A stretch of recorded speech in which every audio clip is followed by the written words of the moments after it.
Hello and welcome back. So today is a bit of a different one. Today I want to get really nitty gritty on energy and talk about the importance of location, where we live and work. Now, this is not something that crops up in the law of manifestation and the law of attraction and all those things. We're supposed to be able to achieve whatever we want. We just put our mind to it and it can happen. But I actually want to counter that with that. There are things that we need to consider about energy in our environment that are not well known about in society, and that they're often dismissed as woo. And we're going to look at a little bit today about, well, we're going to look a lot today about the energy of place. And I'm going to bring into that Feng Shui, but also science, so that you can see the rationale behind Feng Shui, which is a form of geomancy. Now, I got into working with businesses actually because I originally started out as a geomancer. So I would work with the energy of place. So bear with me, because this one is quite important. And I think not a lot of people know about this stuff. And so when I work with business people or just with people in general, I often work with the energy in their home, because this is incredibly important. So location may not be something that you consider when you're thinking about, starting a business or starting an online business or just picking where you live. You might just, well, this is a reasonably nice area, reasonably nice house, we'll go for that, or it's within budget. So, and particularly when we're entrepreneurs, this is very, very important stuff, because if we're trying to create success online, we need to be operating from a place that has a good, if you like, life force chi. Now, as I say, I'm going to get into the science of this, because there's some really interesting science to back this up that places it well. It's not woo, it's measurable, it's irrefutable, and it's real. So, when we're trying to create success, we're trying to create this world and we're working hard and we're doing all the things. We don't necessarily look at the place that we're working from. So, I want you to take a step back from that, from the strategy and stuff, and think about where you live and work from. What does it feel like? What kind of environment do you live in? What kind of area or a neighborhood do you live in? And take a good look at that, because these things are actually really, really important. So when we're trying to create success, we're looking at bringing people into the world of our business. We're, offering great goods and services and whatever it is that we're offering. And sometimes things just aren't going right. And we'll look at our own personal development, we'll look at our own mindset, we'll look at, marketing strategy, branding, why aren't things working? All these things are held within, I would call it, an energy web. Now, I don't want you to think about energy as some kind of woo, ethereal, we don't know what energy is. We know an awful lot about energy nowadays. And yet a lot of the new age, or I'd say the sort of spiritual stuff, talks about energy as if it's some kind of vague thing. And actually, when you get down to the nitty gritty science of it, it's not that vague at all. It's very real. So I want you to take a look at your life from an energetic perspective. Now, subtle energy, as it's called, is everywhere. We call it subtle energy, but let's talk about, magnetism, electromagnetism. We're all familiar with these kind of terms. So we have, subtle energy exists everywhere in the landscape. Our body tunes into these electromagnetic fields to actually deal with some of the biological processes that we need to go through all the time. So earth energy, it fluctuates throughout the day and night, and it's these fluctuations in earth energies that often trigger biological processes, like I say, in our own body, such as our liver cleanse and changes in light spectrum to do with sleep, or things that we very well know about. So and this energy creates a vibe or a character of an area. That means we have certain areas that flourish and are wealthy and are great and attract, people who want that lifestyle. And then we have areas that don't flourish, that struggle and, are they can be poverty stricken and run down. And we often blame the people or blame the resources and things like that. But subtle energy has, since ancient times, been a consideration, a really important factor in siting important buildings, such as seats of power, places of worship. We have traditionally looked for certain what's called sacred space within our landscape to site these buildings. Now, Feng Shui and other geomantic modalities make a note of and work with these subtle energies in the landscape for both domestic and commercial premises, because this supportive energy is really, really useful. I'm going to talk today a little bit about why. So you might be thinking, is this just all woo-woo and is this all nonsense? Why don't I know anything about this? Is this a real thing? Unfortunately, like many things, it's not yet got down into common parlance. Most people aren't familiar with it, but I want to draw your attention first to there was a great study by a gentleman called Philip Callahan. Now, he was a renowned ornithologist and entomologist, and he looked at what places thrive, what places didn't, and he found an irrefutable relationship between the paramagnetic quality of soil and cultural conflict. So when we had what's called a low rate of paramagnetism in the soil where you live, those places were more likely to find cultural conflict. They were also, people were more likely to be aggressive. They were less likely to be wealthy. Governments were more unstable on a local and a national level, if you like, and you had, general levels of conflict. Now, this had nothing to do with mindset, nothing to do with being spiritual, and everything to do with where you actually lived, completely beyond your control, because we can influence the paramagnetism of soil, but if you don't know that this is a problem, you can find yourself living in a neighborhood that has low paramagnetism, high crime rates, all sorts of things. You're beavering away at your desk, you're journaling, you've got vision boards, you're doing all the mindset work, and nothing is working. Now, this can well be why. And I do see this, and these are some of the things that I actually work with for people, is balancing paramagnetism out. So this means that no matter how hard you are trying, sometimes things don't work out. And yet everything we see online tells us, you've not gone in, you're not in the vortex, you've not done all the mindset work, you must go back and heal your inner child, let's look at your human design, all these things. And yet it's not you, it's outside of you, but it will interfere with how you function. So that this means, where you live, your home, this kind of aspect of the energy in your environment is what's missing from all the laws of attraction and all the mindset and all the business strategy that you will learn when things don't come together. So why is that? Now, I'm going to go briefly into the science here, not too much in depth, but paramagnetism is a charge. It's a magnetic charge that moves towards a magnet. Okay, we're all familiar with magnets. They have a positive and negative charge. So paramagnetism is a form that moves towards a magnet. Now, paramagnetism is a force that is held in rocks, stone, the atmosphere, the very air that you breathe, and nearly all inorganic material.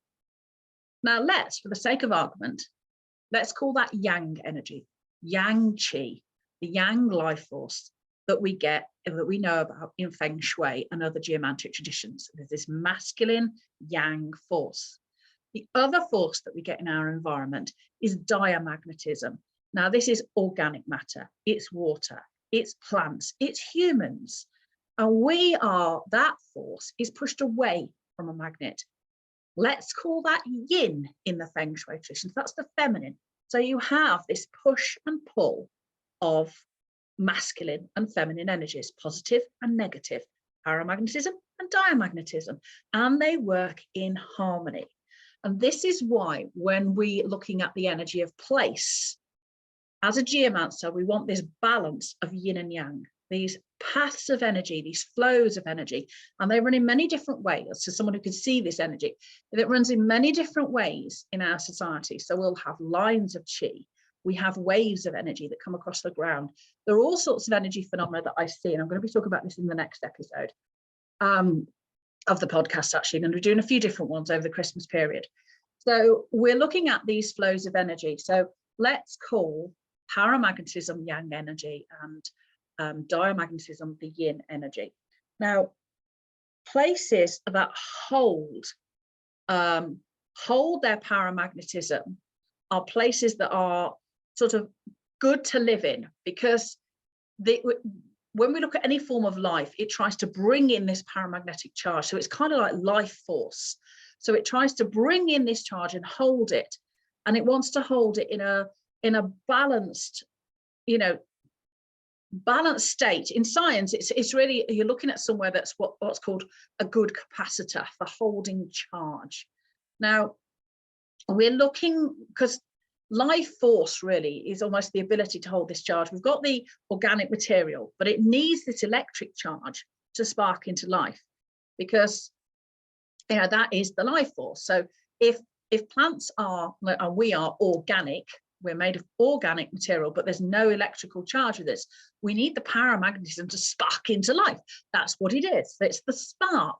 So when we look at this in terms of the environment, what we're looking to do is we're looking to work in places where the charge is attracted, you know, so success in architecture, success in siting buildings, choosing a place to live, or choosing land to build a house on, or choosing where to build your office, what build office is on.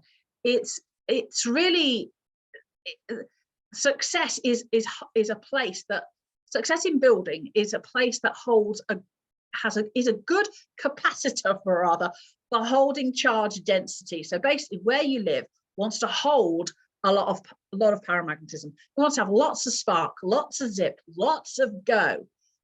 Now the thing about charge density is that it doesn't sort of charge and converge on one place. It charges sort of really over an area, and it has like I would call it a fractal quality, but we're not going to go into that. So when you look at places that are problematic to live, really it's an electrical problem is what I'm getting down to. So people want to be living in places where the paramagnetic flux can converge but non-destructively, so it holds it there. Now what destroys this paramagnetic charge? You might think, well, why do areas get low in paramagnetism? Now this is really when we get really interesting, when we look at things like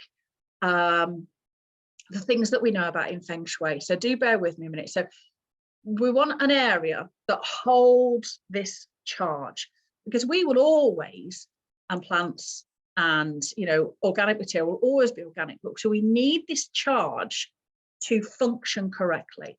So what we're looking for is that we're looking to reduce the things that make this charge bleed away. Now let's go to Feng Shui and look at what the things that Feng Shui are often point us to not having. Like we're you know, round tables to eat around. You don't want any corners.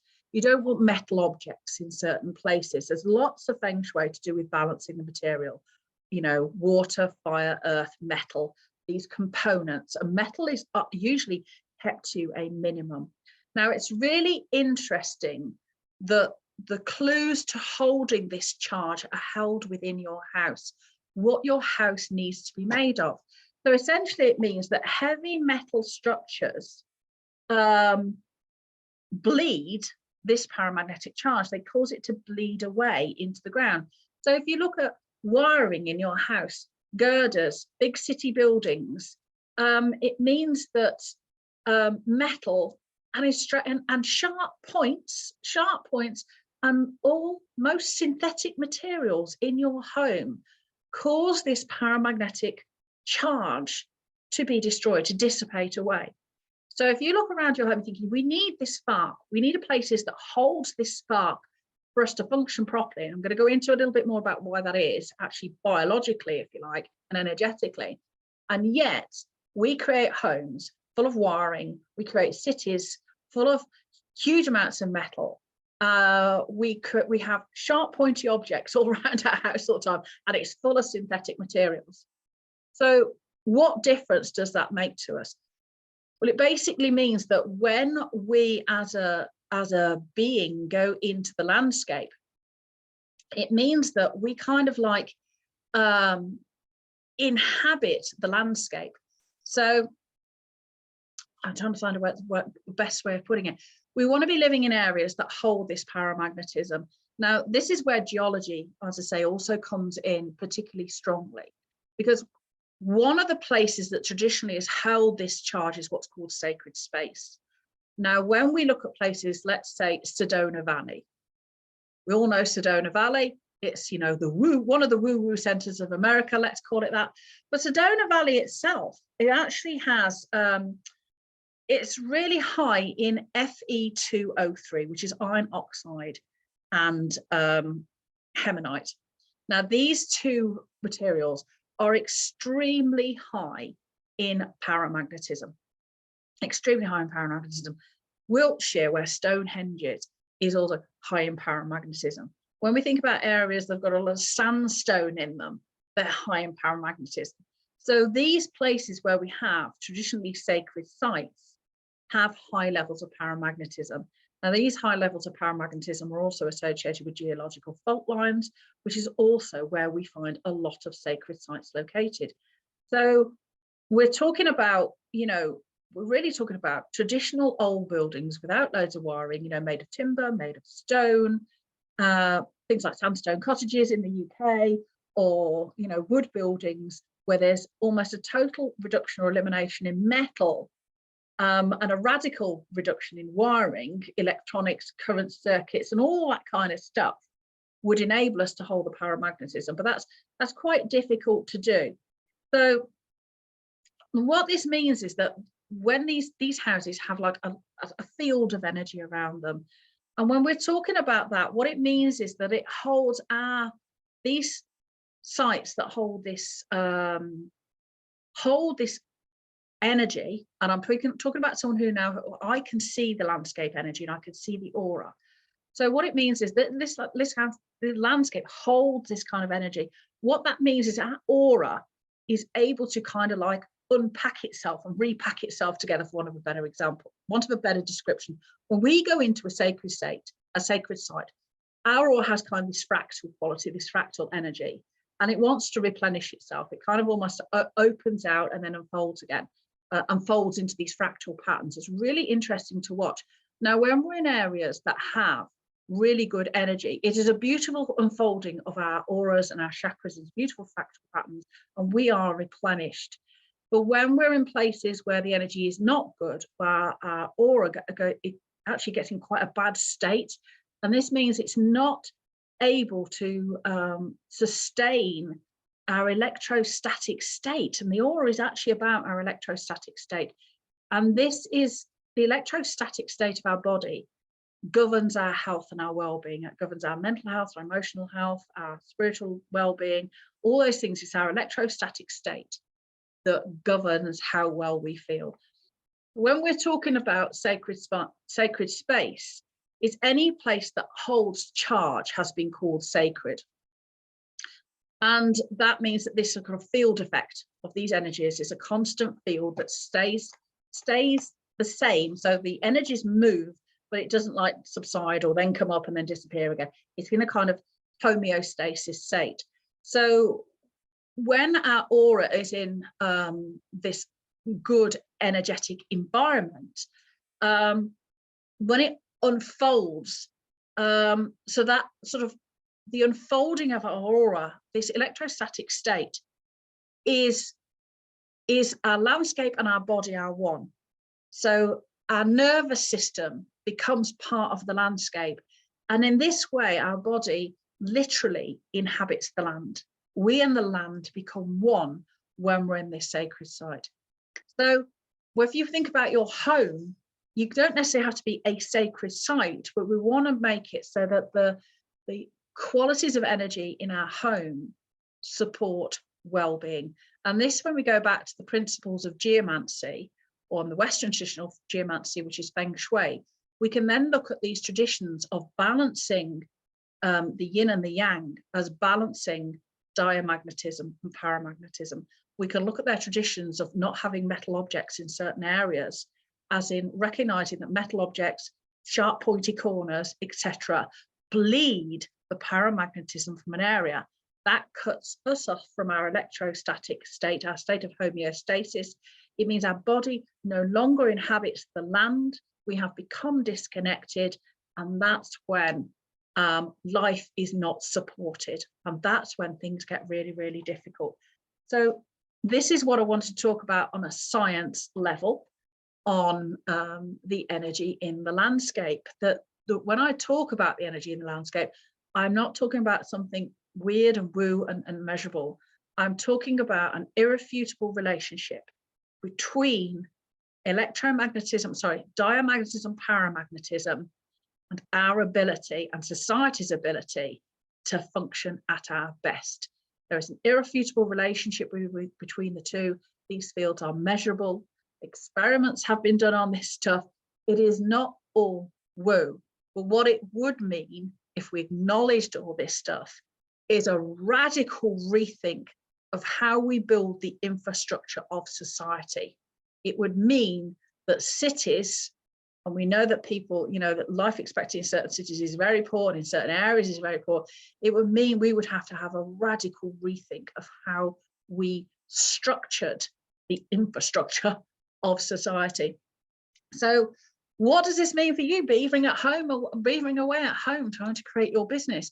It means that if you are in an area that has low paramagnetism, it means that you can be struggling for things to work out, and they're not going to be. And you can do all the mindset work, you can do all the journaling, you can do all the healing your inner child that you like. But this is the science underneath that, is that your body needs this paramagnetism to function, to hold its electrostatic and the field effect of your energy. You have an energy field around you. This is what is called your aura.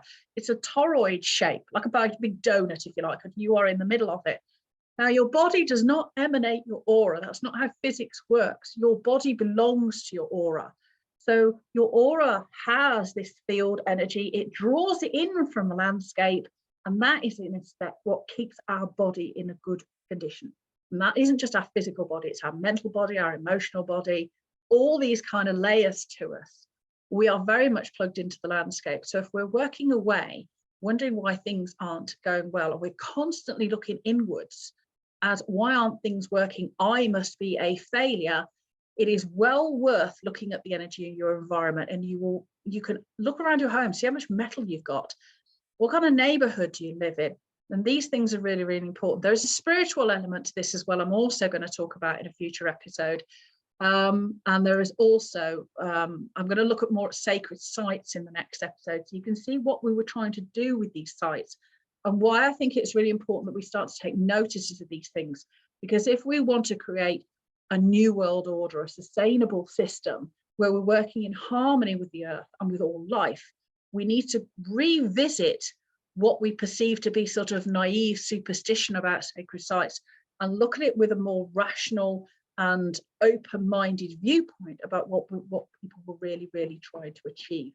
So next episode, I'm going to be talking about sacred sites, and I'm going to talk about the energy that I see at these sites and how I believe that ancient man was trying to harness paramagnetism in these sites and the methods by which he was doing it. And then we're also going to look at plasma next time, which sacred sites attract.